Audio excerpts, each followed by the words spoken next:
Hey there, NFL fans. Welcome back to the channel where we break down all the action, all the hits, and all the drama from the NFL with a little bit of flair and a lot of humor. Make sure you hit that like button, subscribe to the channel, and share the video with your friends, because today we're diving into some of the biggest winners, losers, and most outrageous plays of Week 13. Spoiler alert, there's a lot of drama, a lot of head-scratching moments, and some truly epic hits that might just leave you saying, "Did that just happen?" Buckle up, it's time for another edition of NFL Winners and Losers. Azeez Al-Shaair's tackle on Trevor Lawrence, a suspended reality show? Alright, let's kick things off with a play that could have you questioning whether the NFL is secretly filming a new season of Dirty Hits Gone Wild. Azeez Al-Shaair of the Texans had one of those, "what was he thinking?" moments that'll live in infamy. In a game that was already turning into a bit of a brawl, because why not? Al-Shaair delivered one of the dirtiest hits of the season. You know that sliding quarterback you're supposed to avoid at all costs? Yeah, he didn't get the memo. Al-Shaair went straight for Trevor Lawrence's head with his forearm. A hit that left the Jaguars QB in the classic fencing position, you know. The one that screams concussion. Now, before we go full on villain mode on Al-Shaair, let's take a moment to remember this isn't his first brush with bad behavior. Earlier this season, he decided it was a good idea to punch Bears running back Richardson Johnson on the sideline. That got him a fine of $11.817. Seriously? That's less than some fines for excessive celebrations, looking at you. Tyreek Hill. The NFL gave him a pass then. But this hit on Lawrence is a whole different level of dirty. And here's where the drama thickens. Not only did Al-Shaair take Lawrence down with a headshot, but after getting ejected, he decided to add some fuel to the fire by taking off his helmet and yelling at the Jaguars sideline like he was auditioning for a role in the next Fast and Furious movie. But you know, with less car chases and more broken bones. So, what should the NFL do? Well, if the league is serious about protecting players, especially quarterbacks, this needs to be a statement suspension. We're talking season ending. You heard me, season ending. Remember Myles Garrett and his helmet swing incident? That suspension was long and served as a warning to anyone thinking about going rogue on the field. Azeez, you're on notice. Winners. Bryce Young and the Panthers, a tale of progress amidst the chaos. While we're still reeling from Al-Shaair's questionable decisions, let's talk about some positivity. Enter Bryce Young and the Carolina Panthers. Now, we all know the Panthers season is a bit of a dumpster fire. But can we take a second to acknowledge the future? Bryce Young had one of those performances that had Panthers fans whispering, "Maybe we're onto something here?"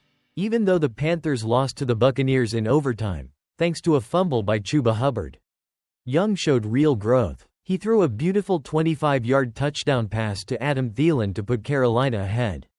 And then, in the overtime madness, he hit Thielen again for a clutch third and -5 completion. It's a tough loss, sure, but Young's poised play might just mean the Panthers have their QB of the future.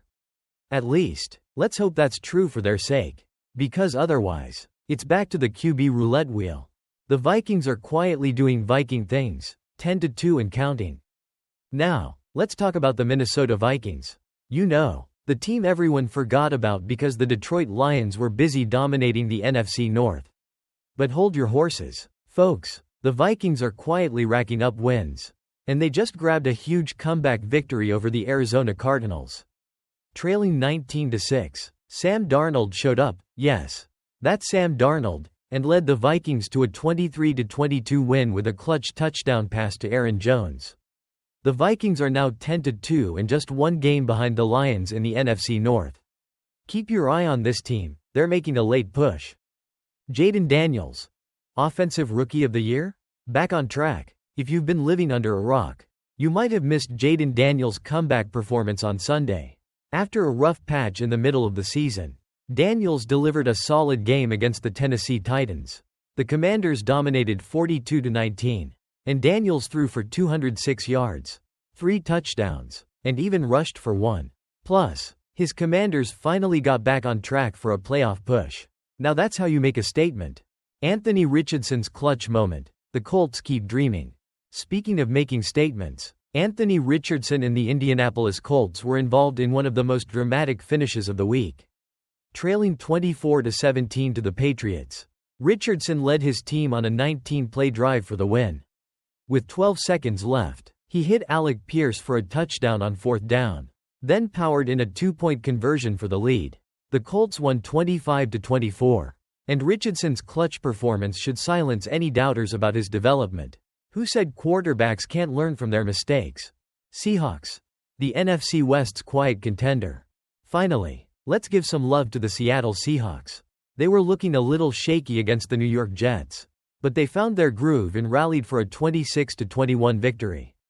Leonard Williams had the play of the game with a 92-yard pick-6. Yes, you heard that right, a 300-pounder running for a pick-6.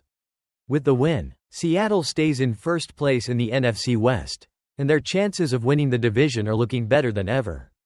Losers: a Detroit Lions stumble, Derek Carr's missed opportunities, and more. On the flip side, let's take a moment to talk about some of the losers of Week 13. Starting with the Detroit Lions. Yes, they're still 11-1, but the Vikings are creeping up, and the Philadelphia Eagles are a real threat in the NFC. Detroit has to keep winning or risk falling behind in the playoff race. Then there's Derek Carr and the New Orleans Saints. Carr didn't play terribly, but he also didn't make any plays when it mattered. A fumble late in the game sealed a 21-14 loss to the Rams. The Saints are in dire need of a quarterback change, or maybe a full-on rebuild. And of course, we have Kirk Cousins, who showed that when he's bad, he's really bad. The Falcons lost to the Chargers 17-13. And Cousins threw 4 interceptions, including a pick-6. That's a recipe for disaster. Folks, at this point, the Falcons have to be considering a different future at quarterback. Cincinnati Bengals, defensive meltdown. Lastly, the Cincinnati Bengals are 4-8 after a gut-wrenching 44-38 loss to the Denver Broncos. Even though they got a lucky pick-6, the Bengals' defense couldn't hold it together, and the Broncos marched all over them. Bengals defensive coordinator Lou Anarumo might want to start updating his resume, because it's hard to explain how such a talented team is this bad on defense. Closing. And there you have it. Folks, the winners, the losers, and the hits that'll have us talking all season long. What do you think? Should Azeez Al-Shaair get a season-long suspension? Or should the NFL just throw him in a penalty box for the rest of the year? Let us know your thoughts in the comments below. And don't forget to smash that like button. Subscribe to the channel, and share this video with all your NFL-loving friends. The more the merrier, right? See you next time for more NFL action, where the hits are hard, the drama is thick, and the stakes? Well, they're always high. Peace out, and take care, folks.